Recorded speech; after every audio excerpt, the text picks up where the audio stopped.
Hi, everybody. Welcome back to another episode of Cancer YouTubers Updates.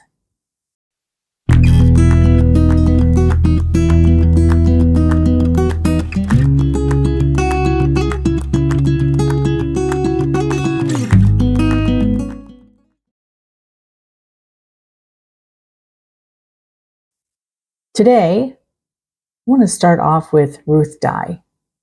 I introduced her about 3 weeks ago, and she uploads consistently, not big videos, but it's always good to hear from her, except when it's not so great news. She uploaded this week and said that she is declining a bit, and she's now sleeping in a hospital bed in the living room. She needs her husband's help in the middle of the night, and it's been a drain on him. She also says that he's not been working a lot lately. I don't know what he does, but that's really been a drain on their financial situation as well. I was glad to see that her mother was visiting. I don't know if she's on an extended stay or if she's visiting again. I don't know where she lives. In fact, if anybody does know, does she live far? Is she staying with them indefinitely at this point? Let me know in the comments, because I just didn't hear that information, I guess. But I'm very happy she's here and helping to take care of the kids and Ruth. But I do wonder who's taking care of Mom. I've never lost a child, but I've heard it's the worst pain imaginable. And this has got to be so hard on her. I've had many clients over the years who have needed to learn new coping skills for that kind of grief. Be sure to visit Ruth, send her some love. Her viewers are very important to her. Next up, I want to talk about Clune. My heart really went out for her this week. She had a tough time of it recently. In the first of 2 videos that Kim uploaded this week, she was in the hospital. She had successfully had her HER2 infusion, and she ended up back in the hospital anyway. They ran some tests, and she goes through, what she went through. She was through a lot. I got to tell you. One of the tests, they were worried that she had meningitis, which she did not have, but they wanted to do a spinal tap. And they did a spinal tap. Unfortunately, the anesthetic blocks did not work, and she told the nurse that. That had to have been torture. And in the end, they didn't get the sample they were after to begin with. They wanted to go in again. I mean, what the heck? Well, she said, no way. Absolutely not. And I can't blame her. I've never had a spinal tap. They say that that is a painful procedure, even when you do feel the anesthetic. I can only imagine what she went through feeling the whole thing. Yeah, that was not good. I really felt for her there. So, Kim, I'm thinking of you. Nobody should not be heard. She told them she felt everything, and they still went in. Oh, that just gets me. Okay. A couple of days ago, though, I was very happy to see her at home and looking well and looking like she feels well. So hopefully she can put all that behind her. She talks about getting questions regarding her choice to have treatments after she was pretty much resigned to just enjoy the rest of her days. It was actually just a matter of finding out she had options that she didn't know she had. I mean, look at my situation. My plan is the same thing. Just live out my days, and enjoy whatever time God is giving me. But if they come up with something suddenly that looks like a game changer, if it's that promising, absolutely. There doesn't have to be any questions. I will absolutely try it. And I can tell you this, cancer is it's a roller coaster of information, new information. It's a roller coaster of emotions and decision making. And I'm glad that she has an option that might buy her some time. Because like I said before, she just wants to get back to Alaska for another season. And God, I hope that she can. What a wonderful bucket list. So in the second video, she talks about her cancer journey thus far. I had no idea that she'd been going through this for 7 years. And of course, the artist that she is, she shared pictures of what previous treatments had done to her body and the medications that she was on. And she also offers more footage of her recent hospital stay and goes further into the details of what happened, which just made my heart break all over again for her. I'm just pissed. But really, there is no way I could recap her story. She has to tell it to you.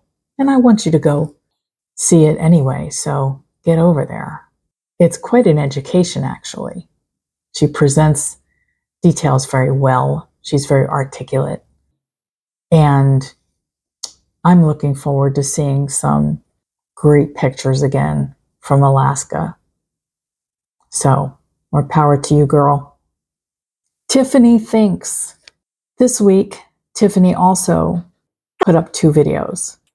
In the first, she made a resolution that she was going to stop wigging out about her tests and her treatments and whatever's upcoming.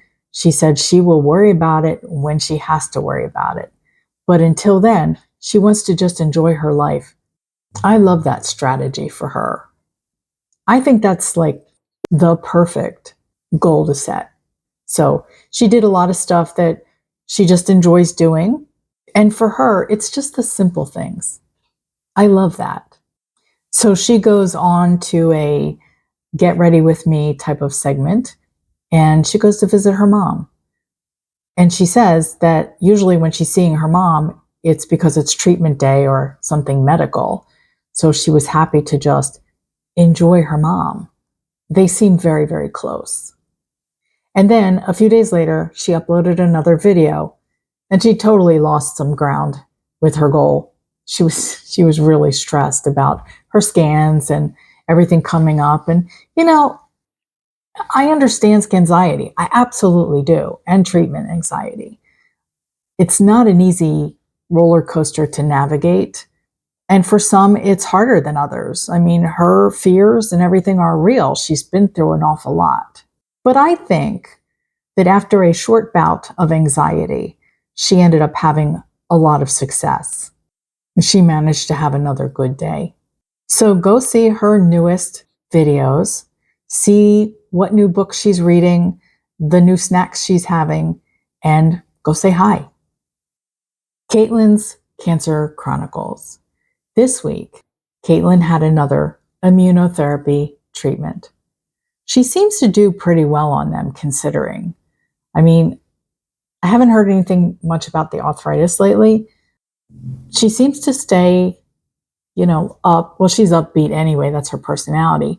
But I mean, it doesn't like drag her under. She's extremely happy that she was able to keep her hair this time. And she has lovely hair, by the way. I don't know if it's always been curly or not, but it's really a nice look for her. And she actually goes in the video to get her hair done. And it was her mom's birthday, and she went out to lunch with her and the family, and seemed like they had a wonderful time. And there's other life updates that she goes on and shows. And I think she just has a really good time. She's a little ray of sunshine. So go visit her, give her some love, and looking forward to seeing your next video, Caitlin. Melanie Foster Snavely. This week, there aren't any real medical updates, but I wanted to call to your attention that the last couple of videos that she's made, have been very interesting Q&A videos about her cancer and a lot of other things that everybody wants to know, but also her 2 failed flap surgeries, and that would be the bump of skin that she has under her eye socket. And she shows us actually where on her leg that they took the skin and muscle for that. And it's just very educational. I really like the way she delivers things. And she is going to Houston again in 2 weeks to get her regular scans. And she's hoping to coordinate an appointment with the plastic surgery team there for when she does have her surgery. And even if she doesn't have her surgery right now, and she can't have it. I can't remember what the waiting period was that they said. After 2 surgeries that didn't take, I think I would feel comfortable just knowing, what they have in mind and how they're going to do things differently. Because what if she doesn't like them? What if she doesn't like what they have to say and she can get another opinion somewhere else? There's all kinds of reasons. Or she could be very happy with what they say and not be as nervous about, the possible outcomes. Surgery is not easy to begin with, but to just be let down over and over again. And there's been a lot of things she has been let down with. She just keeps bouncing back, though. She's a trooper. But go see her videos because they're very, like I said, very interesting, and they're going to answer a lot of questions you might have. Big Valley Living. Since March is Colorectal Cancer Awareness Month, it seemed apropos that Michelle would post a video about her first surgery, her first chemo experiences, and her side effects. So if you're someone looking for that kind of information, if you are someone who is newly diagnosed, I totally recommend that you go see this video and share it. I always appreciate when our cancer community comes together to educate others through our experience. Let's face it, you can get all the technical jargon you want from an oncologist or a surgeon, but a lot of people are looking for, well, how does that affect me? How did other people fare on this journey? I remember when I was first diagnosed, for the recurrence anyway, I definitely was looking things up because it was a kind of a different situation for me this time. And I find that educating each other through our personal journeys, that's invaluable. It really, really is. And I can appreciate that. This is just a different lens that oncologists and surgeons just can't share. So hang around with the cancer YouTubers because we learn a lot here. In fact, this week seemed to be a lot of education, some medical updates, but mostly sharing this information. And it's truly appreciated. Thank you, Michelle. Okay, it's time for Can Ramblers. Oh my gosh, y'all. You need to go to this channel with your tissues. I cannot even believe Steve didn't put up a tissue warning. So, the video starts off with their wedding album. And Steve pulls out his original vows that he keeps tucked in a Bible. And he reads them, of course. And there was like sappy music as far as I can remember. And I don't know, but just like, it was a tearjerker. It really got me. I think that, that was on purpose. Come on, Steve. Getting a rise out of me there. So it was heartfelt. It really was. They shared baby Levi's dedication ceremony and celebration and shared some sweet stories over family mealtime on Sundays. And I gotta say, I, for one, am grateful that They share such intimate moments with us, such a personal piece of their lives that we can appreciate and be honored by. Thank you, Steve and Nancy. Steve also goes on to talk about his pre-grief journey. It's a very important part of the journey. I've talked about that often, that even when I was diagnosed terminal, that Chris and Neon went to counseling through hospice. And I highly recommend that. I mean, we didn't know how long I had, but they still needed to deal with that. And as far as I know, it's free. I mean, they'll give you a few sessions. And if you need more, then get more. But I really do recommend that. And I have no idea, and it's none of my business, what Nancy's family has done. And Steve acknowledges that Nancy will not always be there and doesn't know what life will look like at that point. All right, go get your tissues and head on over there. So that's it for this week. I think that there are a couple that are coming on board that just are not going to make it in time for me. You know, I knew they wouldn't make it in time for me to cover them, but we'll do that next week. And until then, love you all. You take care, and I'll see you in the next video. Bye.